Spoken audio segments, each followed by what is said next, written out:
You want a SOC analyst role, but someone somewhere told you that you need to start at the help desk. So now you're studying for the A plus certification, you're lining up support jobs, planning to spend a year resolving printer issues, account issues, fixing laptops, things like that.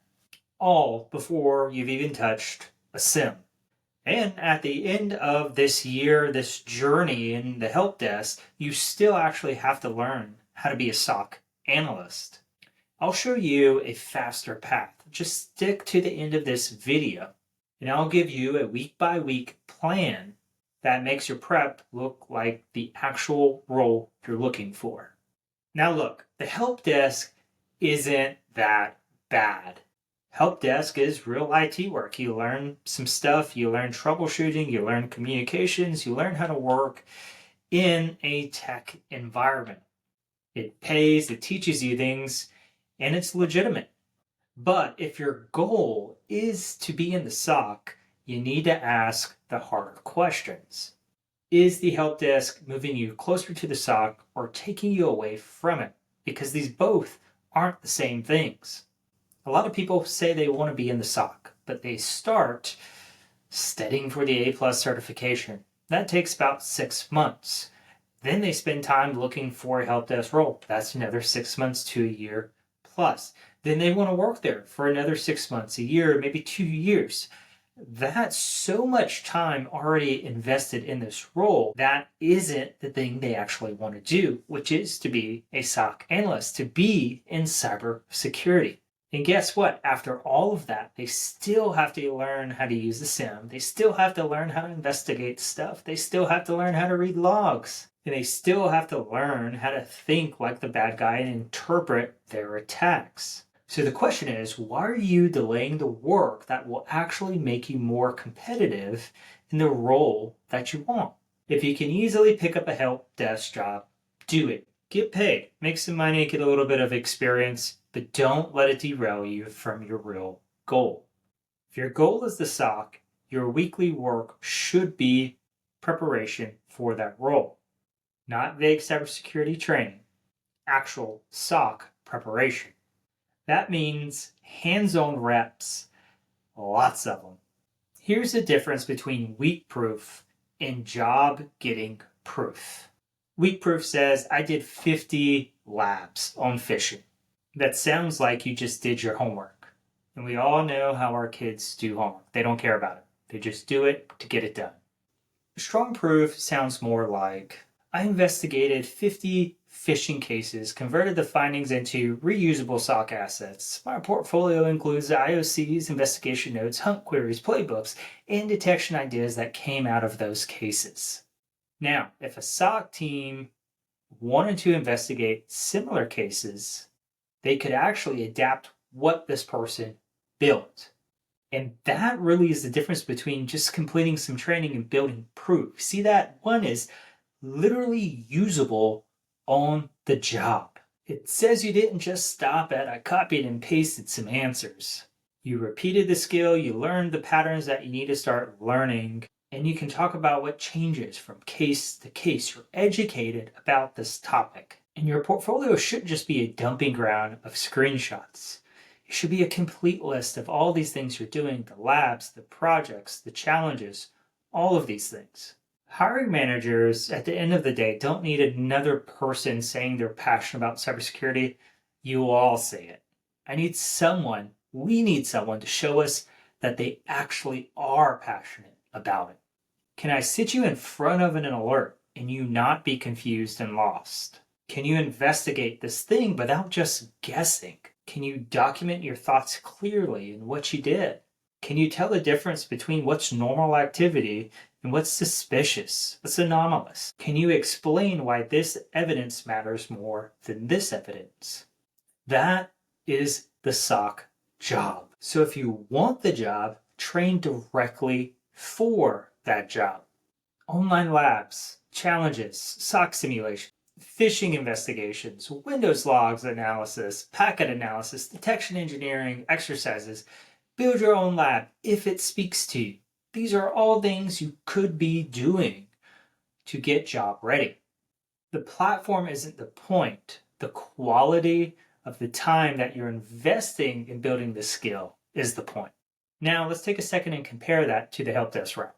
If you spend a year in the help desk, well, now you have a year of experience in something tangentially related to the SOC, but you don't have actual on-the-job SOC experience.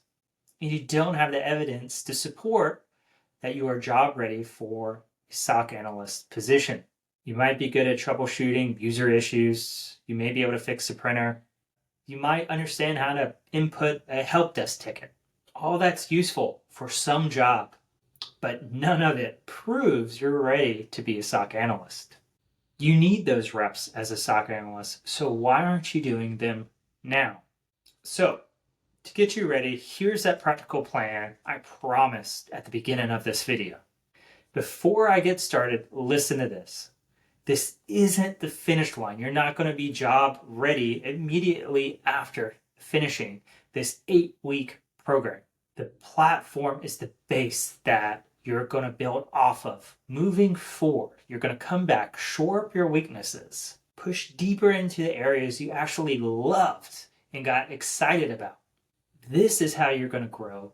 This is how you're going to be job ready. This is how you're going to show passion. Here are the 8 weeks to your base. Week 1, I'm going to immediately put you into a SIEM.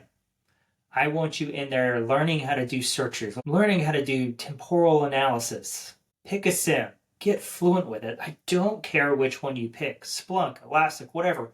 We don't care. You just need to pick one, stick with it. They're pretty much all the same, and just get comfortable in it. This is the car you're going to be driving in your role as a SOC analyst. So get used to driving it. I'd rather you learn and get comfortable with one so you can focus on understanding how this tool is actually used versus hopping around from one to another, just learning syntax changes. We don't care about that. Week 2, now we're going to learn how to do Windows logs specifically. There are a handful of Windows logs that are very, very important, and I need you to be able to read them and interpret them like you're reading a book, that you understand this is what this type of attack looks like in this log. This is what a normal Windows event looks like. These are the types of information in these logs that are going to help me be successful. That's week 2. Week 3 is all about phishing.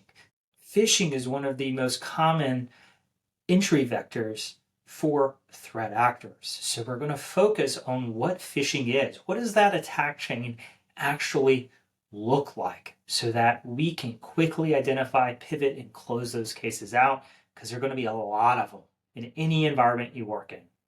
Week 4 is authentication. These are going to be a lot of the similar ones from Windows, but very precisely, we're going to be targeting authentication-based attacks, right? So there's tons of them. We got Kerberos type stuff, Active Directory type stuff, brute forcing. All these types of things you need to understand. And if you don't know what I'm talking about now, you will. And we're going to focus on that specific category.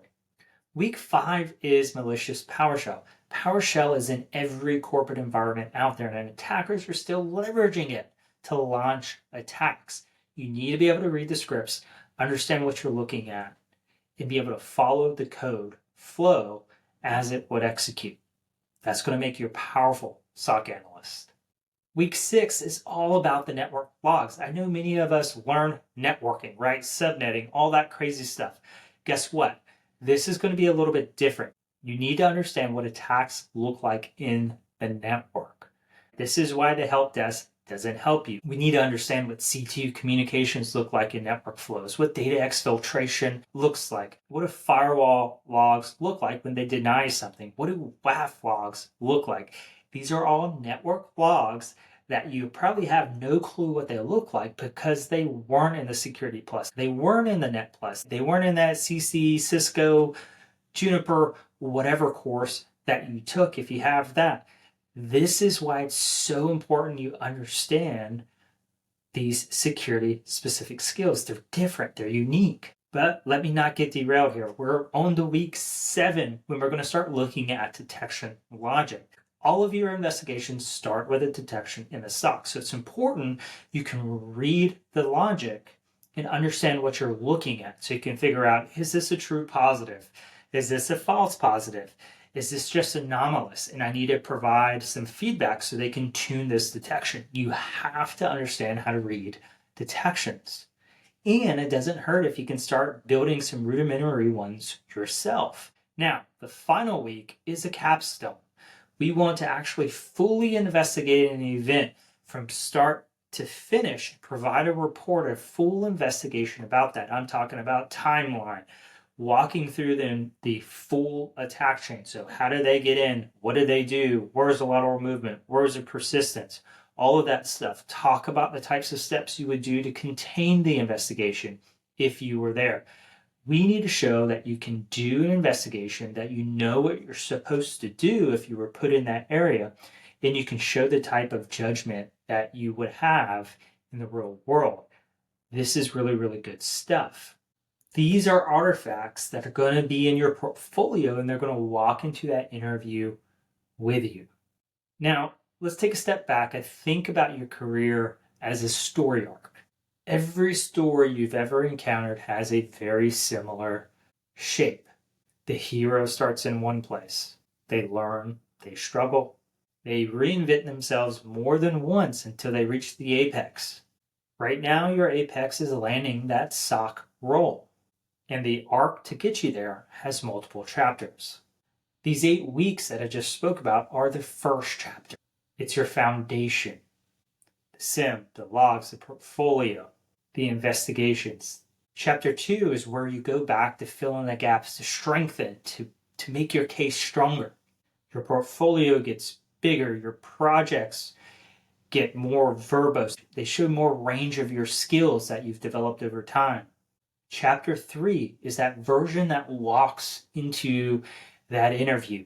Strong, confident, a SOC analyst by all but name.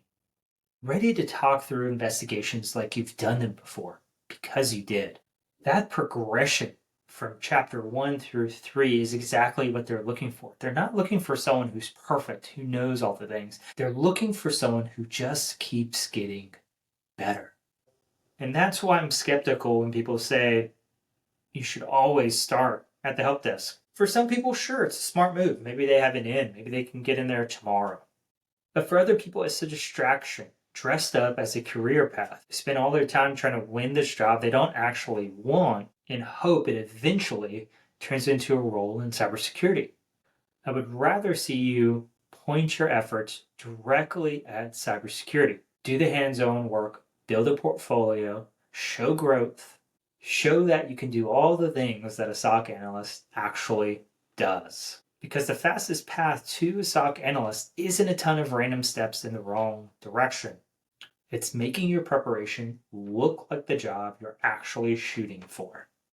If your goal is a SOC analyst, start acting like it's the goal today, not someday, now. And that's how you move beyond a cert and into the job. And one more thing before I go. I'm building a free YouTube course that breaks down each one of these topics step by step. If you want it, make sure you subscribe and hit that bell so that you don't miss it when I do drop it, because it is coming soon. I'll see you in the next one.